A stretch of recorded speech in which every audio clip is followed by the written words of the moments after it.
Welcome to today's deep dive. So imagine you decide to repaint your own living room to, save a little cash, and suddenly your neighbor across the street threatens to sue you because they like the old color. Right, which sounds completely absurd. Exactly. It sounds insane. But what if that living room is a nation's healthcare system and the neighbor is like a global superpower? For you listening, our mission today is to unpack a really intense video from Stoic Finance. And just a quick full disclosure here, this source dives into some heavily politicized U.S. and European trade tensions. Yeah, and we aren't here to take a side or endorse the politics at all. We are just your guides to breaking down the economic chess moves they are outlining. Right. Okay, let's unpack this. The core conflict starts with the Trump administration launching a trade investigation against Germany over, of all things, drug prices. Yeah, so the trigger here is Germany fast-tracking legislation to negotiate lower prices for innovative pharmaceuticals. I mean, as a sovereign government, they simply want to cap domestic spending and, save their taxpayers' money. Wait, so the U.S. is threatening a massive trade war just because Germany wants to save some taxpayer money? Basically, yes. That seems wildly disproportionate. I mean, using a Section 301 for drug prices feels less like a trade dispute and more like, I don't know, calling the SWAT team because your neighbor's tree branches are hanging over your fence. It really does. That mechanism is usually reserved for malicious actions, right? Like intellectual property theft or currency manipulation. What are the actual stakes here that justify that level of escalation? Well, what's fascinating here is the financial mechanics behind the U.S. anger. Because American drug prices are uncapped, U.S. taxpayers effectively subsidize global pharmaceutical research and development. Oh, wow. I didn't think about it like that. Yeah, so when countries like Germany enforce strict price caps, the U.S. views it as this persistent underpayment. The stakes are roughly $40 billion. $40 billion. That is a massive hit. It is. And if Germany caves, their citizens pay that $40 billion through higher taxes or out-of-pocket costs. Yeah. But if the German law passes, U.S. big pharma absorbs the hit through, thinner profit runs in Europe. Okay, but here's where it gets really interesting, because this isn't just an isolated fight over pills.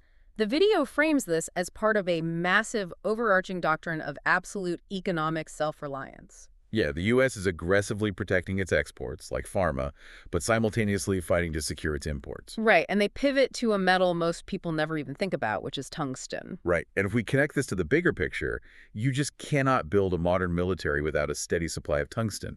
It is the absolute backbone for aircraft carriers, tanks, and precision-guided munitions. Okay, sure. But the glaring bottleneck is that the U.S. currently relies on China, Russia, and North Korea for about 90% of its tungsten supply. Wait, 90%. Relying on primary geopolitical adversaries to build your own aircraft carriers seems like a catastrophic strategic vulnerability. No, it absolutely is. So how is the U.S. actually trying to fix that?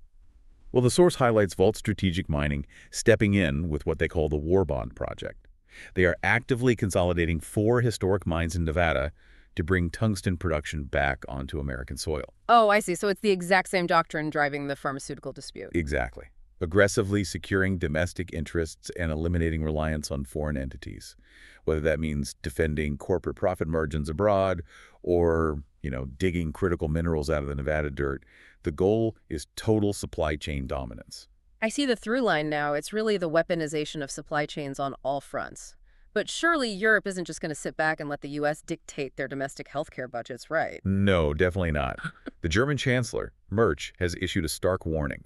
This U.S. probe actively jeopardizes an existing trade truce that currently caps EU export tariffs to the U.S. at a flat 15%. Wow. Okay. Yeah, and if the U.S. pursues higher tariffs on pharmaceuticals using this Section 301 maneuver, the EU is heavily expected to deploy their anti-coercion instrument. I keep seeing that term in the notes.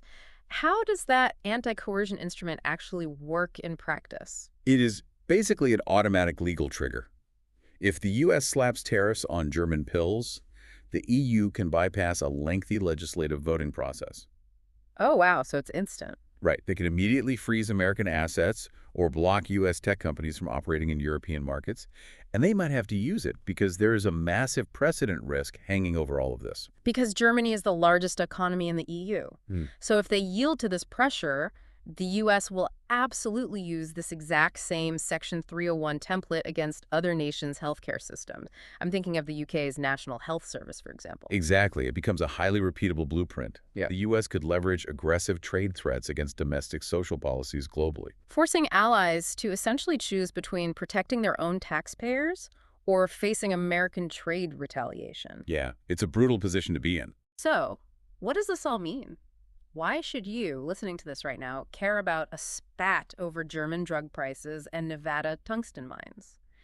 Because these massive macro-level policies directly dictate two things that affect everyone: your domestic healthcare costs and international defense readiness. Yeah, a decision made in Berlin impacts a profit margin in New York, Hmm. which triggers a tariff that affects consumers everywhere. Exactly. Which brings us back to that living room we talked about at the start.